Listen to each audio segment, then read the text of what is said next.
মাযুর ব্যক্তির সালাত আদায় করার একটি মাসআলা। কারো ঘন ঘন পেশাবের কাতরা টপকায়, ঘন ঘন বাইসরে, এবং কোন মহিলার ঘন ঘন ইস্তেহাজার রক্ত প্রবাহিত হয়। একবার উজু করে এক ওয়াক্তের নামাজ পড়ার ফুরসত পায় না, আবার বাইসরে অথবা পেশাবের কাতরা আসে অথবা ইস্তেহাজার রক্ত দেখা যায়, এদেরকে মাযুর বলা হয়।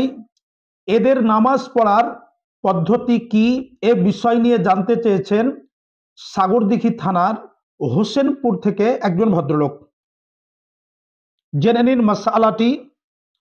কারো পেশাবের কাতরার অসুখ থাকলে সে মাযুর। এক ওয়াক্তে যত নামাজ আছে একবার উজু করে সে পড়ে নিবে। নামাজ পড়তে পড়তে পেশাবের কাতরা আসলে ওই অবস্থাতে তার উজু ভাঙবে না, নামাজ হয়ে যাবে।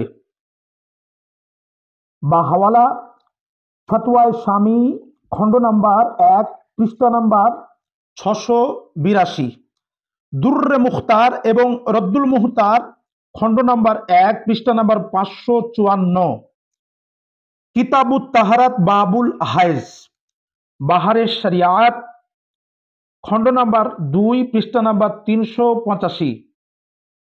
তবে এই জায়গায় লক্ষ্য রাখতে হবে, কারো পেশাবের কাতরার মাযুর যদি থাকে আর ওই অবস্থায় নামাজ পড়ছে, দেখা যাচ্ছে তার বাইশ হচ্ছে, তাহলে কিন্তু তার ওযু ভেঙে যাবে, তার ওই অবস্থায় সালাত হবে না।